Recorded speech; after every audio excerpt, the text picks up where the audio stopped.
In the summer of 2002, a senior CIA officer named Daniel Mercer sat inside a secure briefing room at Langley, Virginia, listening to a plan he immediately rejected.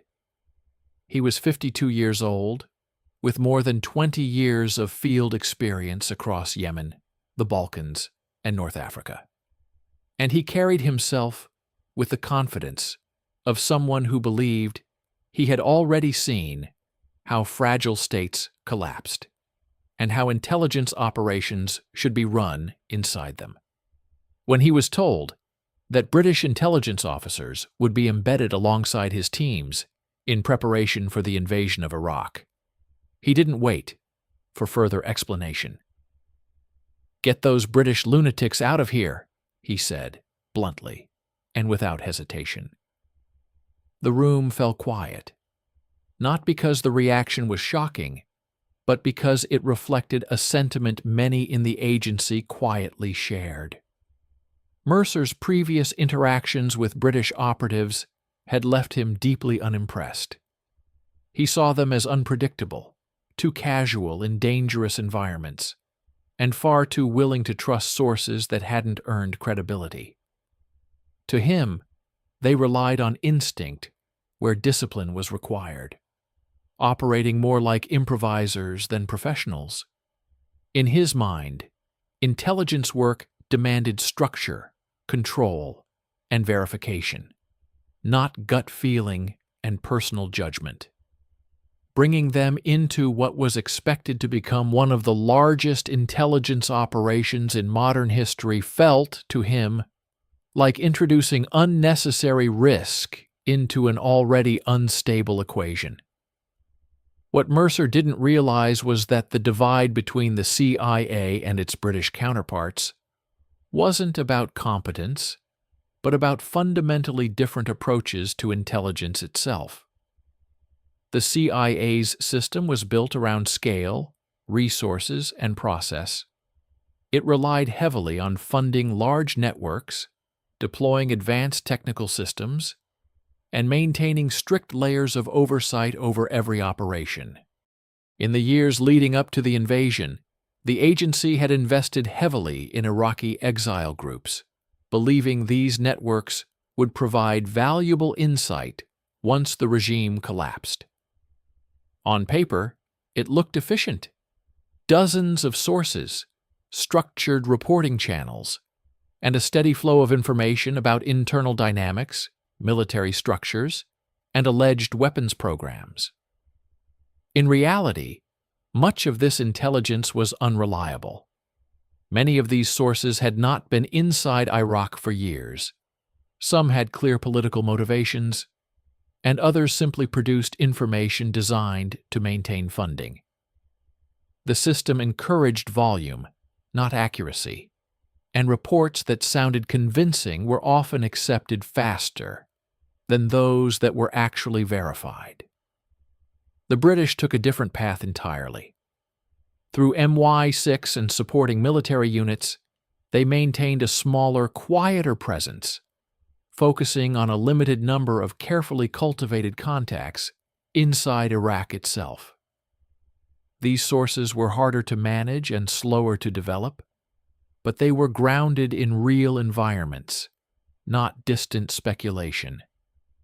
British officers operated with built-in skepticism, assuming most information was unreliable until proven otherwise, and placing more value on consistency and context than on quantity. For them, one trusted source with direct access was worth more than an entire network that existed only on paper. It was not a fast system, but it was a stable one, designed to produce understanding rather than just data. When coalition forces entered Iraq in 2003, these differences became immediately visible on the ground, particularly in the southern city of Al-Mazrah, a large and unstable urban center where the collapse of central authority quickly gave way to militia activity and competing power structures.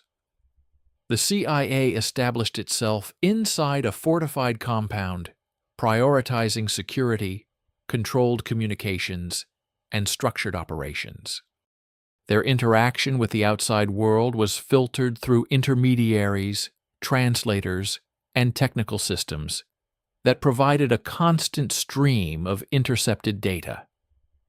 From within that environment, they could observe patterns, track communications, and build analytical models, but they remained physically removed from the society they were trying to understand. The British chose a completely different approach. MI6 officers and small surveillance teams moved directly into the city, operating in civilian clothing and blending into the population. They spent their time in markets, tea houses, and residential neighborhoods, learning how the city actually functioned by being present inside it. They listened more than they spoke, observed relationships, and gradually built an understanding of local dynamics through direct contact rather than second-hand reporting. This required accepting a level of risk that the CIA considered unnecessary, operating without heavy protection, often carrying only concealed weapons and small communication devices, relying on anonymity rather than force. To American personnel watching from secure locations, it looked reckless, even irresponsible, a violation of every protocol designed to reduce exposure in hostile environments. Yet within weeks, the results began to challenge that assumption. British teams started identifying individuals inside emerging militia structures, people who were directly involved in shaping the new balance of power. These were not high-ranking figures, but they were close enough to provide insight into intentions, movements, and internal relationships. The CIA, working through layers of separation and relying heavily on pre-existing networks, struggled to achieve the same level of access. Many of their sources were disconnected from current realities or motivated by financial incentives that encouraged exaggeration rather than accuracy. In several cases, intelligence provided through these channels led to operations targeting locations that turned out to be empty or irrelevant, wasting time and undermining confidence. The British method removed those layers, allowing officers to deal directly with the people who actually understood what was happening. One MI6 officer, later referred to only as Adam, chose to embed himself inside one of the most volatile districts of the city, renting a small room above a mechanic's shop and living there for nearly 2 weeks. It was a decision that would have required extensive approval within the CIA system, and likely would not have been authorized at all. He adapted to local routines, built relationships gradually, and established contact with a mid-level militia figure whose information would later help prevent multiple attacks. This intelligence was not the result of technology or financial incentives, but of proximity, patience, and direct human interaction. By the middle of 2003, the contrast between the two systems had become impossible to ignore. British teams, operating with fewer resources and less personnel, were producing intelligence that reflected real conditions on the ground, while the CIA, despite its technological advantage, struggled to turn data into understanding. The difference was not in the capability of the officers themselves, but in the systems that governed how they were allowed to operate, systems that would soon be tested even further as the situation in southern Iraq continued to deteriorate. By late 2003, the situation in southern Iraq was deteriorating faster than most coalition planners had expected, and the gap between different intelligence approaches was no longer a matter of theory, but a daily operational reality.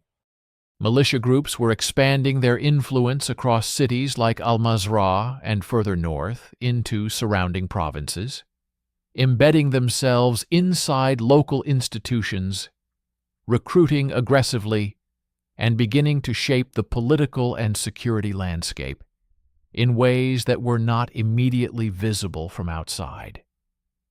The CIA, operating largely from within its secured perimeter and relying heavily on technical collection, could see fragments of this activity: intercepted phone calls, irregular communication patterns, and occasional reports from paid sources.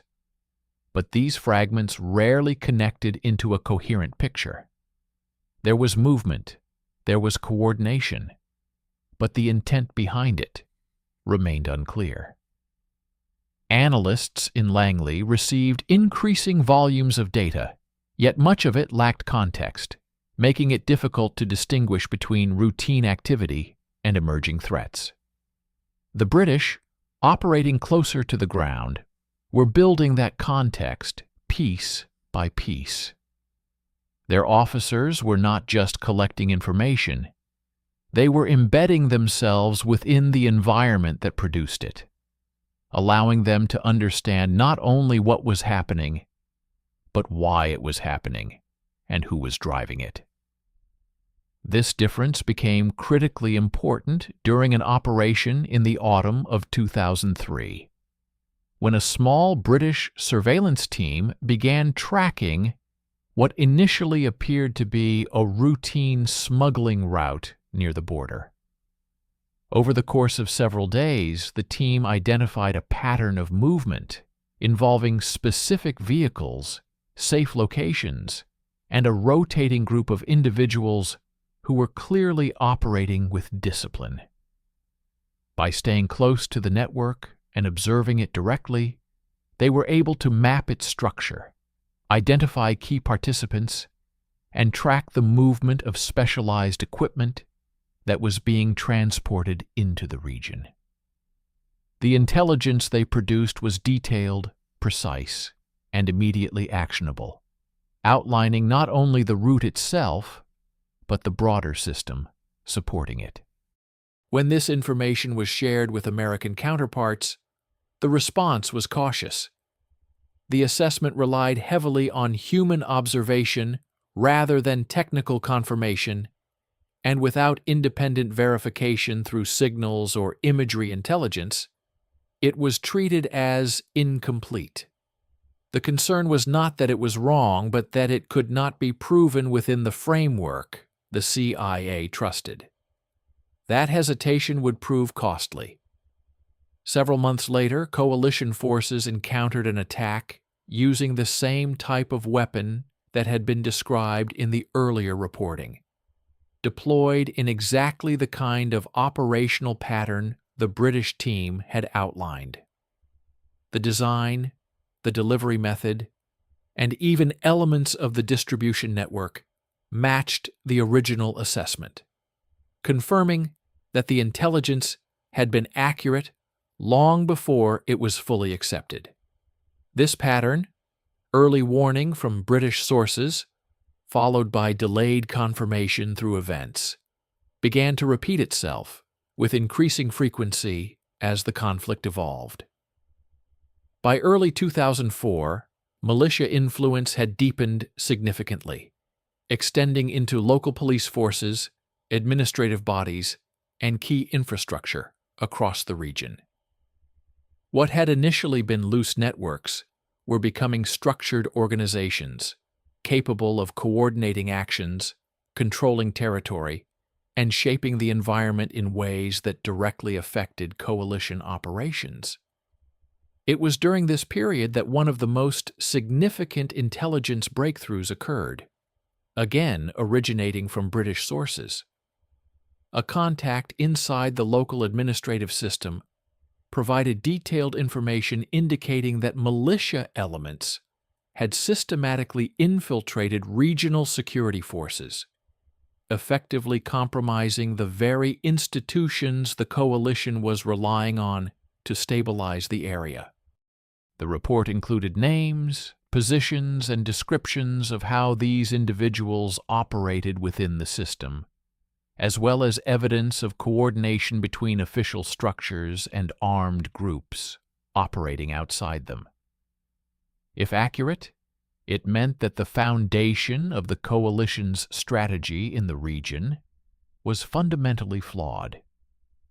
The information was passed along through established channels, but once again, it was met with hesitation.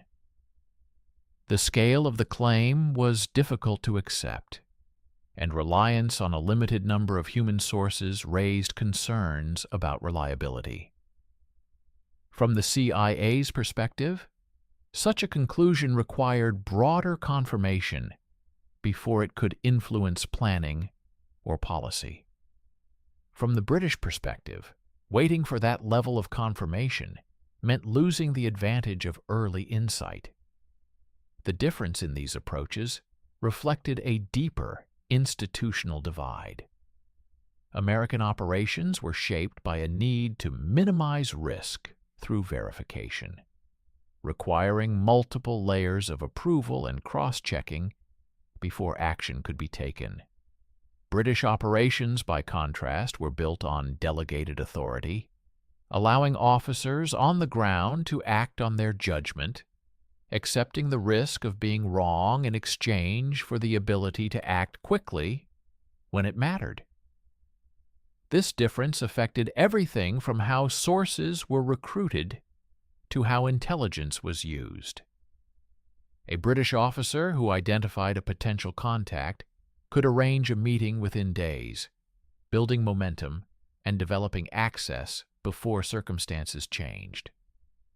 A CIA officer in the same situation might spend that time navigating approval processes, security assessments, and operational planning requirements, ensuring that every aspect of the engagement met established standards before it could proceed.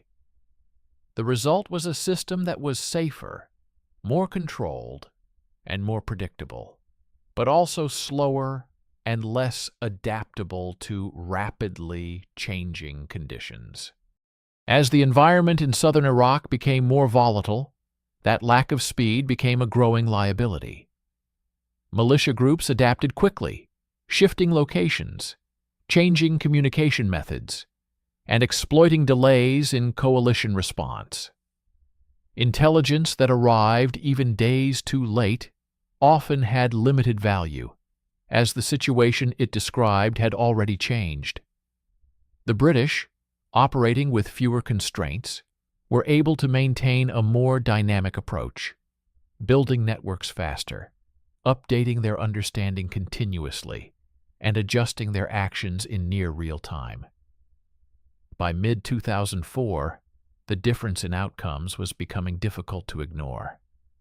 British teams were not just collecting more relevant intelligence, they were shaping the operational environment in ways that reduced uncertainty and improved decision-making. The CIA, despite its resources, was increasingly reacting to events rather than anticipating them. What had started as a disagreement over methods was evolving into a measurable gap in effectiveness, one that would soon become impossible for either side to dismiss. By mid-2004, the difference between British and American intelligence operations in southern Iraq had shifted from a quiet, internal concern into something far more visible and uncomfortable. What had once been dismissed as stylistic differences was now showing up in measurable results, influencing not only intelligence assessments, but the way military operations were planned and executed across the region. British teams were consistently delivering timely, usable intelligence that reflected real conditions on the ground, while American efforts, despite their scale and technological sophistication, were struggling to match that level of precision. The imbalance was not due to a lack of effort or capability among CIA officers, many of whom were experienced and highly motivated, but rather the system they operated within.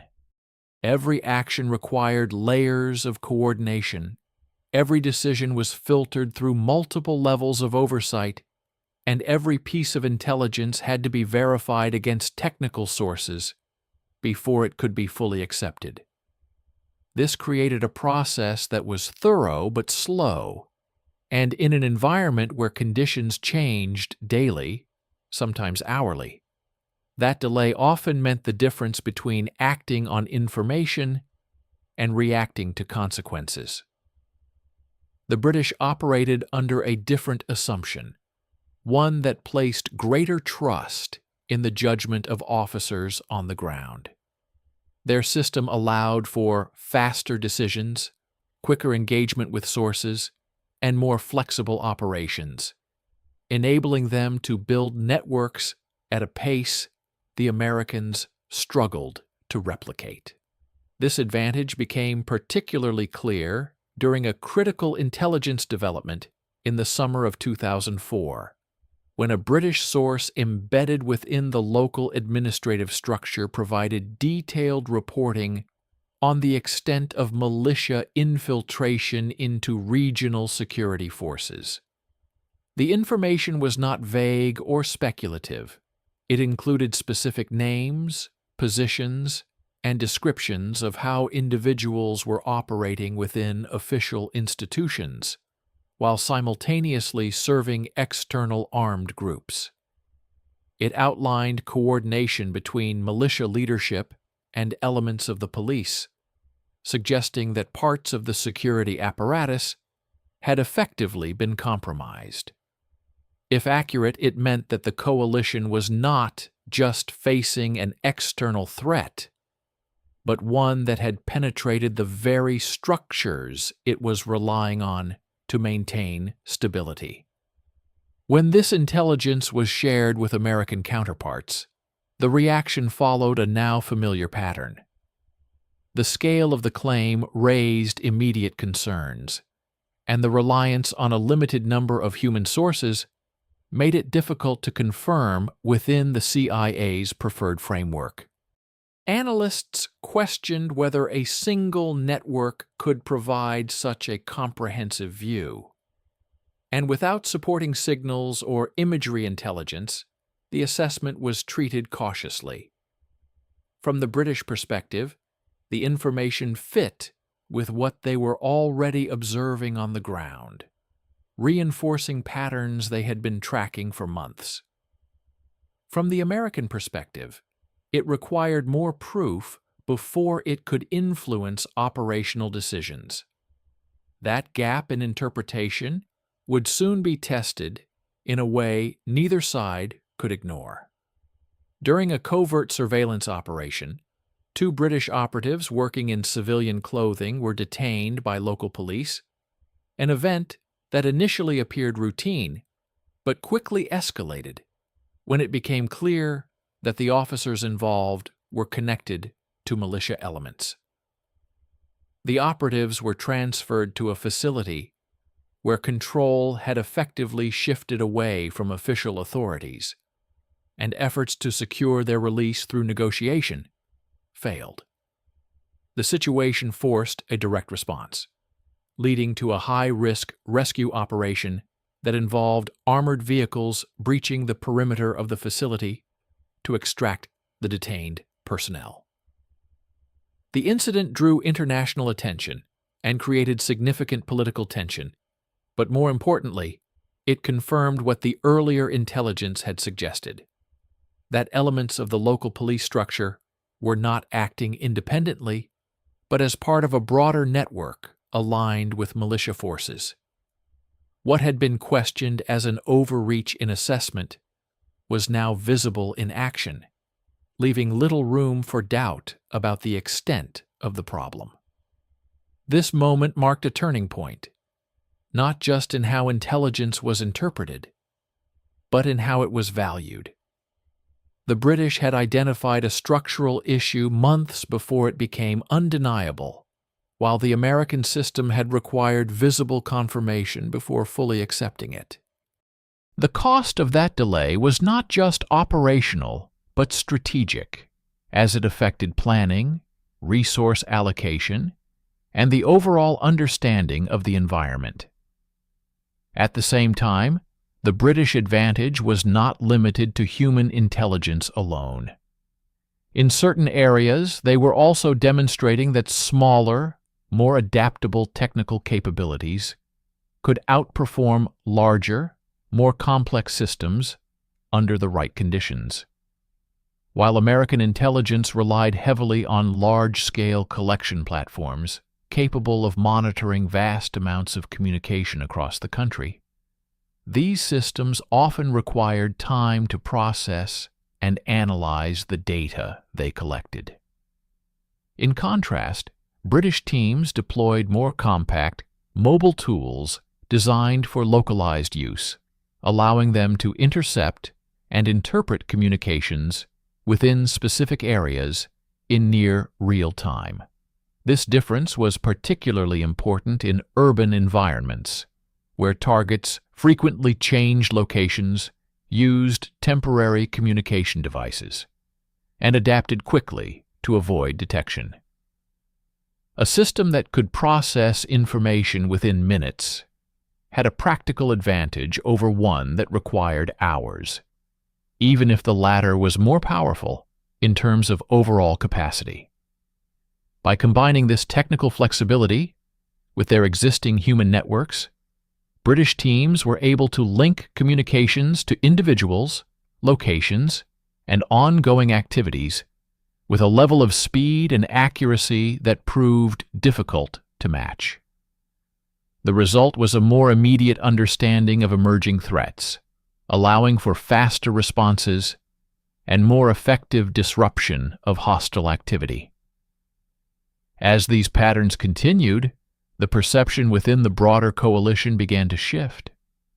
American commanders operating in the region increasingly relied on British assessments to fill gaps in their own understanding, not out of preference, but because those assessments consistently aligned more closely with events as they unfolded.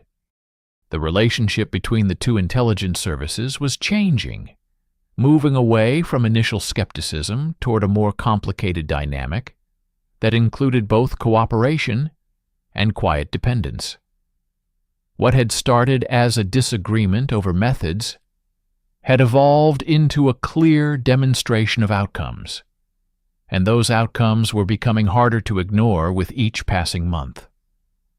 By 2005, the shift was complete, even if it was never openly acknowledged in official language. What had begun as quiet skepticism toward British methods had evolved into something far less comfortable for the Americans: reliance. Commanders operating across southern Iraq increasingly found that the most accurate and timely understanding of militia activity, tribal dynamics, and emerging threats was coming not from their own intelligence channels, but from British reporting. It wasn't a matter of preference or alliance politics. It was a matter of practical necessity. The British networks were producing results that aligned with reality on the ground, while American systems, despite their scale and technological superiority, often lagged behind events. Internal assessments began to reflect this imbalance in ways that could not be easily dismissed. Smaller British teams were generating more usable intelligence per officer, building deeper networks with fewer resources, and maintaining a level of situational awareness that proved difficult to replicate. The difference was not simply about methods, but about how those methods interacted with the environment they were applied to. Southern Iraq was not a controlled space where large systems and structured processes could operate efficiently. It was fluid, fragmented, and driven by relationships that could not be mapped through data alone. In that environment, speed, adaptability, and direct human contact carried more weight than scale or technological reach. The CIA's system, designed to reduce uncertainty through verification and control, struggled to keep pace with conditions that changed faster than its processes could adapt. The British, operating with fewer constraints, accepted a higher level of immediate risk in exchange for long-term access and understanding. And that trade-off consistently produced better results where it mattered most. This difference became especially clear in the way each side engaged with local power structures, particularly tribal networks, that played a decisive role in shaping control across the region. British officers approached these relationships with patience and context, treating them as long-term engagements rather than transactional opportunities. They understood that influence was not something that could be purchased outright, but something that had to be built over time through credibility, consistency, and an awareness of local history. In one operation late in 2004, British personnel secured the cooperation of a key tribal group controlling territory along a critical smuggling corridor, not through financial incentives, but through negotiation that addressed practical concerns, access to resources, local disputes, and recognition of authority. The result was a coordinated effort that allowed coalition forces to move through the area, recover weapons, and disrupt supply routes without significant resistance or casualties. In contrast, similar attempts conducted through purely financial arrangements often produced unreliable outcomes, as agreements based on payment could be easily reversed or exploited. Money could open doors, but it rarely ensured loyalty once those doors were closed. By the final phase of the conflict, this contrast had become widely understood within operational circles, even if it was not always openly discussed. The Americans had not failed, but they had encountered a system that performed better under the specific conditions of southern Iraq, and that realization forced a gradual shift in how intelligence was interpreted and applied. Daniel Mercer, who had once dismissed British involvement with a single sentence, left the agency in 2007 without public recognition, his career ending not in failure, but in a quiet reassessment of what he thought he knew. Years later, when asked about that period, his response was brief and direct. He admitted he had misjudged them, that what he had seen as recklessness was, in fact, a different kind of discipline, one built on trust in the individual rather than reliance on the system. That acknowledgement, simple as it was, reflected a broader lesson that extended beyond any single operation or institution. Intelligence, at its core, is not defined by budgets, technology, or structure, but by the ability to understand people in environments where certainty is rare and conditions change without warning.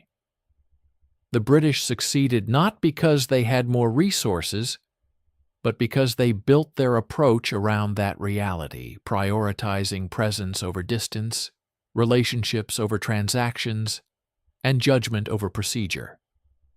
In the chaos of southern Iraq, where information lost value the moment it became outdated, that difference was decisive. And somewhere, far removed from the reports and briefings that tried to explain it all, the phrase that had once defined the beginning of the story no longer carried the same meaning. The lunatics had stayed, and in the end, they had been right.